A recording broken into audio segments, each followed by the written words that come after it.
Welcome to the Smoke That Thunders Off Air. Today I'm joined by a lovely guest, one half of, for me, the biggest power couple in Zimbabwe community in Warsaw currently. Her name is Lorraine. Welcome, Lorraine. Thank you so much. I'm honored and I'm happy to be here. Ah, fantastic. And I know you from two different lives. I know you from content creation and I know you are from NC Cakes. So can you first tell me about NC Cakes, how you started baking, who inspired you to bake, and maybe the joys and the pains of your baking journey? Okay, well, this journey began when I was still young, around, I would say, grade 5, 6. So basically, my mom taught me how to bake. So it was more like a shadowed thing the whole time. Then I started to sell to people when I was around Form 3. Already? Yeah. Oh, wow. Well, it started a long time ago. And I was just not serious about marketing, selling more and stuff. So I started in Form 3 back in Zimbabwe, and it was quite good market. And in Zimbabwe, there are a lot of people like doing the same thing. So it was actually a good thing. And from there and then, I started to develop my skill, attend certain events, trying to make the skill go better. And then when I came here in Poland, I ignored the calling for, I think, roughly 2 years. Then it came back again. Then I started to like build my page, market my cakes and stuff. And I would basically say to those who want to start doing something, do not take time. You should implement the whole thing Do it as from the fast as beginning. you can. Yes, exactly. Yeah. Oh, perfect. And I'd want to ask more on that baking on what do you think is the biggest difference in you as someone who bakes cakes now and Lorraine that we had in Zim? What's the biggest difference between their baking styles or even their clientele between the two? Okay, well, in Zimbabwe, marketing was very hard because it's a lot of people in the market. So it's like the best wins, you get it. So here in Poland, it's because a lot of people are not yet doing the same thing. Yeah. In Zimbabwe, you can find a lot of people, like roughly maybe 400 people in the same area. Maybe we've got Rain, Westgate, 400 people in all doing place are doing the same thing. So basically, marketing in Poland, it's much easier with this social media thing coming. You can do TikTok, Instagram, yeah. Well, And talking about social media, you probably know I'm going with this. Like I said, we've seen your love story through a phone. We've seen you guys have conversations with us through the phone. We've seen you guys love each other through the phone. I want to ask about the pressures or also maybe the joys of loving each other so publicly in an era or in a period where most women post the guy, but we never see his face. But we know your guy's face. So can you tell us about the decision you guys took in loving each other publicly?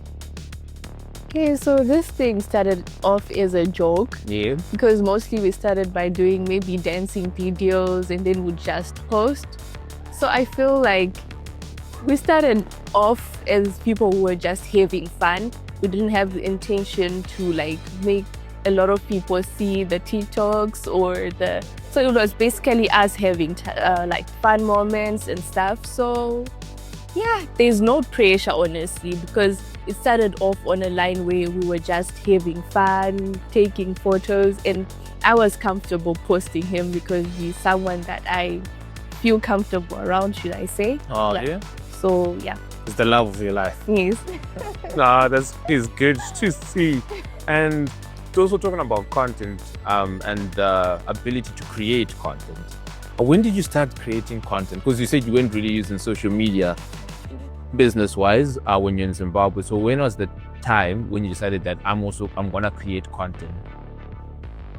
Okay, so mostly at home, you just take your phone, do TikToks, and then do drafts. You leave them there. So when I came here, like I started to see that it's not bad going on TikTok, setting like or inspiring people in certain ways.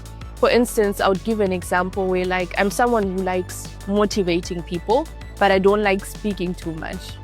So I make content where I can just write maybe a note. Someone is going to see it every day and basically feel like they're motivated from that and stuff. People react in different ways, but yeah, I feel like it will be a change to certain people.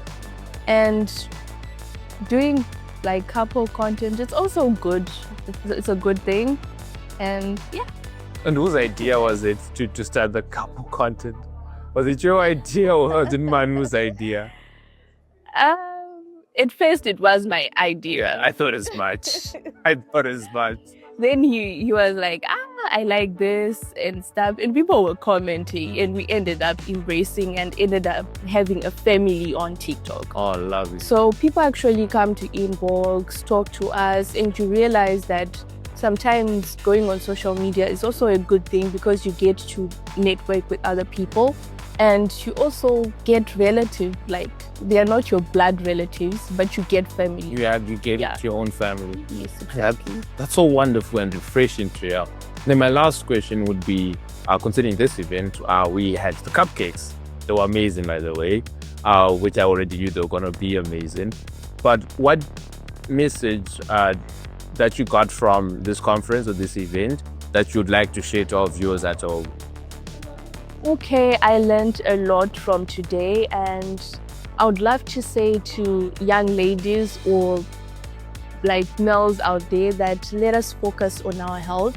Sometimes we take these things for granted, living in the moment, but then these things affect our lives like in the long run, and they're very important. So I would say like mainly from the whole like gathering, I got to learn that we should take our health importantly and we should take certain steps. Sometimes we feel like we're doing things for joy and ignoring certain things, but it's good to take note of things that will affect us in the long run. So it's important to keep and maintain our health. Oh, fantastic. And I don't think anything that I would say could add to that. So thank you so much, Lorraine. This has been an absolute pleasure. I've enjoyed this. I hope you did too. And yeah, that's very good for us. This has been the Spoke That Thunders Off Air, and this is the Jarabi Award winner, Sean Magavu, and that's a wrap.